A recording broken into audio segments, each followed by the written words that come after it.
Well, I'm Ann Teachworth, and I'm the developer of the psychogenetic system. And what is psychogenetics? Psychogenetics is a combination of psychology and genetics, of course. And what we study is the repetition that occurs in family patterns, particularly in couples and in parenting. And psychogenealogy presents an opportunity for people to look at how history repeats itself. And as Clarence Darrow said, history repeats itself, and that's the problem with history. And we've all heard that those who don't know what their history is are doomed to repeat it. And as a couples counselor, I see that happening all the time. So that's what I indeed have talked about in my book, Why We Pick the Mates We Do. So when you're talking about history repeating itself with generations, well,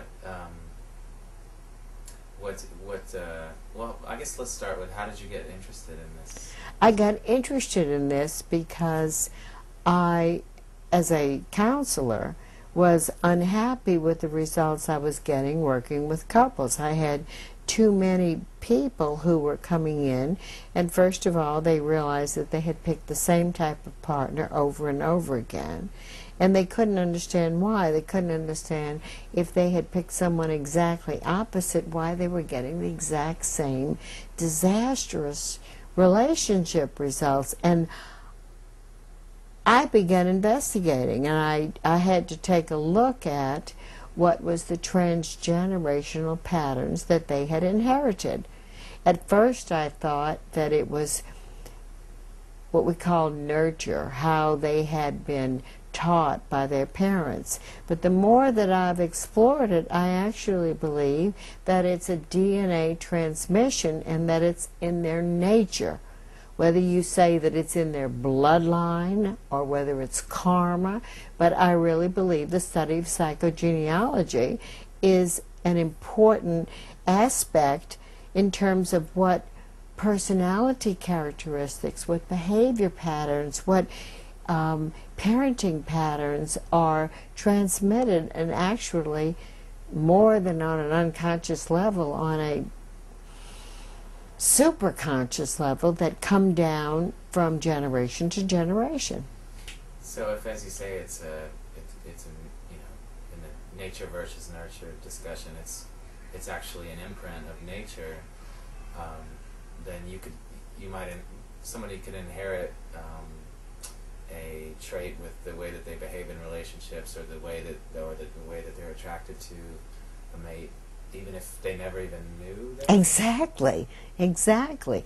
For instance, a client who is raised by parents that they know, parents who they lived with every day, you would say, oh, well, they saw by example how these people interacted with each other as a couple, and that would be nurture, how they were taught by example how a couple should be. But there are all sorts of incidences of adopted children who were separated at birth from their parents, who have inherited the personality of one of these parents. And even though they were nurtured by an adoptive set of parents who are much different than the birth parents, at adulthood, and particularly at the time of mating time, when they pick a mate, what will surface is some mysterious force. And the mysterious force is what's nature, the DNA nature that has been imprinted in them. One like this mother, one like this father, and they have inherited the personality of one of them. And what will show up in their mating urge and in their interactional patterns and in their couple future is what happened that's imprinted in this DNA. So can you give me an example of how someone who's continually attracted to, say, a type that's not good for them, I mean, how that's inherited? Well, that's half of the population right now. Our divorce rates are 52% of first marriages end in divorce. I think it's a whopping maybe even 65% of second marriages, and it drops down in the third marriage, and most people say, well, that's because people have either given up trying to find the perfect mate, or the cost of divorce has prevented them from searching again. But characteristically, the first marriage partner will be a repetition of their parents' relationship. Good or bad. Good or bad, whether you liked it or not.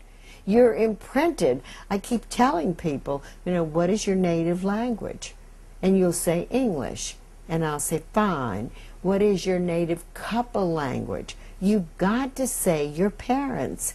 What your parents said to each other in the first few years of your life is what you learned how a couple should be. And under stress, that's what you're going to repeat. You're not only going to repeat that language, you're going to repeat the attraction pattern. If you're more like your father's personality, if you've inherited his personality, you are going to be imprinted to be attracted to someone like your mother's personality. Whether you liked the way your father was or whether you liked the way your mother was, that's what I call your inner couple. And what determines whether you behave more like your mother in the relationship or more like your father? Well, I wrote the book Why We Pick the Mates We Do, and I'm basically focused on couple patterns. And I say in the book that birth order has a major influence. If you're the firstborn, if you're interested in finding out about any of this that I've referred to, you can look on Google and go to my website, which is teachworth.com, Teachworth.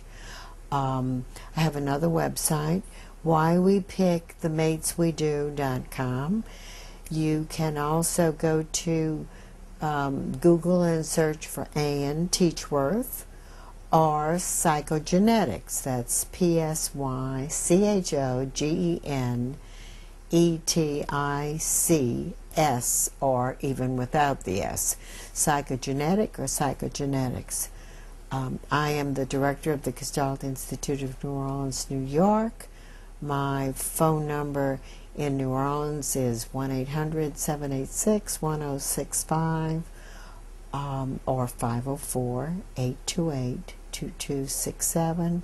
And my email address is ateachw@aol.com.